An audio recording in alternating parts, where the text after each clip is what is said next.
Update sa Noche Buena Price Guide ngayong taon at sa monitoring sa presyo ng Christmas decorations, ating pag-uusapan kasama si Attorney Agaton Overo, Assistant Secretary and Supervising Head ng Fair Trade Group ng Department of Trade and Industry. Attorney Overo, magandang tanghali po sa inyo. Magandang tanghali sa inyong lahat. Attorney, kailan po inaasahang mailalabas ang Noche Buena Price Guide para po sa taong ito? At meron po bang mga nakaambang pagtaas sa presyo ng mga Noche Buena products ngayong taon tulad ng inaasahan? Sa kasalukuyan, hinihintay pa natin makompleto yung ating listahan. Ito ay sumasakop ng mga 237 items or SKUs. So, mga produkto na nilalagay natin sa ating price guide for Noche Buena. So, gusto ko lang pong ilinaw na hindi po naglalagay ng SRP or price control sa mga produktong ito. Ito po ay basehan lamang para sa ang ating mga consumers pagdating ng Pasko marunong pumili at magkumpara ng presyo at kalidad ng mga produktong gusto nilang gamitin para sa Noche Buena. Inaasahan natin na ilalabas natin to mga middle of November. Sabi ko nga kanina, 237 SKUs. Mahigit kalahati naman dito so far base sa aming nakalap na presyo sa mga manufacturers, hindi naman nagtaas ng presyo kumpara sa nakaraang taon. So more than half hindi nagtaas ng presyo. Yung iba naman nagtaas ng less than 5% at konti lang yung nagtaas ng more than 5%. So asahan natin na itong darating na Pasko, wala masyadong pagbabago sa presyo ng mga bilihin na pang Noche Buena. Attorney, posible po bang pagbigyan ng hiling na price adjustments mula sa mga product manufacturers? Yung SRPs natin, so far, may mga napagbigyan na tayo, pero for the rest of the year, wala muna tayong pagbibigay dun sa mga naiilan pang nag-request ng price increase. Ito yung mga SRPs nung basic necessities and prime commodities, pero hindi kasama rito yung Noche Buena. Yung mga Noche Buena items, hindi siya considered as basic necessities and prime commodities. Kaya wala siyang SRPs. Sir, sa bawat taon, hindi maiiwasan ang mga pagbabago sa mga presyong ito, lalo na po kapag holiday season. So ano po ang posibleng nagtulak sa inyo or magtulak sa inyo upang pagbigyan ang mga manufacturer sa hiling na price adjustments?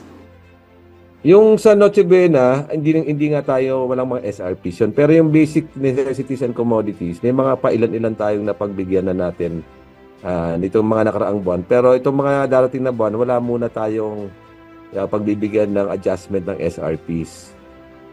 So, until end of the year, walang increase sa mga SRPs ng mga basic necessities and prime commodities. Sir, paano po ang gagawing monitoring ng DTI sa presyo ng Noche Buena products sa merkado sakaling mailabas na ang Noche Buena Price Guide? Tayo naman sa buong Pilipinas, meron tayong weekly monitoring ng lahat ng karamihan ng mga produkto, kahit mga sa palengke at sa mga grocery. So, every week nagmo-monitor tayo. So, itong sa mga Noche Buena items natin, meron lang tayong 237 items na ilalabas natin by middle of November na pwedeng maging basehan ng mga consumers para sila ay makapag-budget ng maayos, makabili ng dekalidad at abot kayang mga produkto para sa Noche Buena. Dahil hindi nga po mapipigilan ang paggalaw sa mga presyong ito mula po sa inyo nga dyan sa DTI, ano po ang maaaring gawin ng ating mga consumer upang hindi masyadong maramdaman ang pagtaas sakaling magpatupad po ng price adjustments sa mga produktong pang Noche Buena?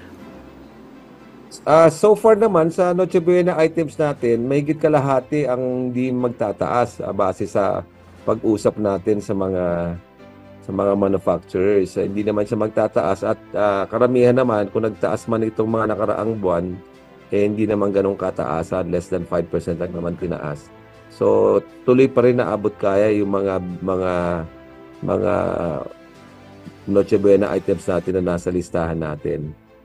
Ilan-ilan lang naman yung medyo mataas ang presyong dinagdag, pero kalimitan, sabi ko nga kanina, may higit kalahati hindi nagtaas ng presyo kumpara sa nakaraang taon. So, marami pang choices. Since more than half ang hindi nagtaas ang presyo, maraming choices yung ating consumers na kung talagang kapos sa budget, dito tayo sa mga hindi nagtaas ng presyo.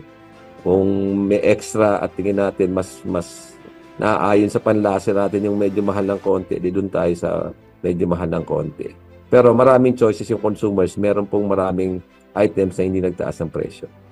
Sir, ano naman po ang ginagawang pagbabantay ng DTI sa presyo ng mga Christmas decorations sa taong ito? Nag-iikot tayo more on sa Christmas decorations naman. Ang control natin yung quality. So tuloy-tuloy yung mga doon naman tayo sa product standards and safety. Doon tayo nagbabantay sa mga Christmas decorations. Sinisigurado natin na certified yung mga lalo na yung mga Christmas lightings. Doon tayo nagbabantay sa Christmas lightings na dapat certified siya at safe para sa ating mga consumers. So saan po maaaring dumulog ang ating mga kababayan, lalo na po sa mga substandard na mga Christmas decorations tulad ho ng Christmas lights? At ano po ang pangapaalala ninyo sa ating mga consumer sa tamang pagpili po ng mga Christmas decorations, particular itong mga Christmas lights na ito? Una, magreklamo lang kayo. Pwede kayong tumawag sa 1DTI. Meron din tayong customer care hotline. Meron din tayong consumer care at dti.gov.ph. Or pwede rin tayong mag-email sa report to sec at dti.gov.ph. Ang parati namang basehan kung safe ang produkto ay kapag may ICC stickers.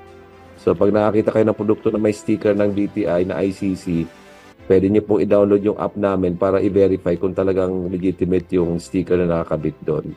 Pinakamaganda rin po, doon po tayo bumili ng mga Christmas lights and other electrical items natin sa mga respetadong retailers. Huwag po sa tabi-tabi kasi hindi po tayo nakakasiguro sa kalidad ng mga produkto binibenta nila. Attorney, mensahe at paalala niyo na lang po sa lahat ng mga consumers na nakatutok sa atin ngayon. Itong darating na Pasko, siguro magsimula na tayo mag-ipon para sa ating Noche Buena. Siguro din natin na yung bibili natin bilang dekalidad at hindi lang abot kaya. At wag tayong bibili sa mga hindi respetadong mga tindahan kasi baka makabili tayo ng mga peking produkto. So, busisiin natin yung ating binibili, hindi lang sa presyo tingnan natin kung tamang kalidad at pumunta tayo sa mga respetadong tindahan at ikumpara natin yung presyo para maging masarap at masaya ang ating Pasko. Maraming salamat po sa inyong oras, Attorney Agaton Overo, Assistant Secretary and Supervising Head ng Fair Trade Group ng DTI.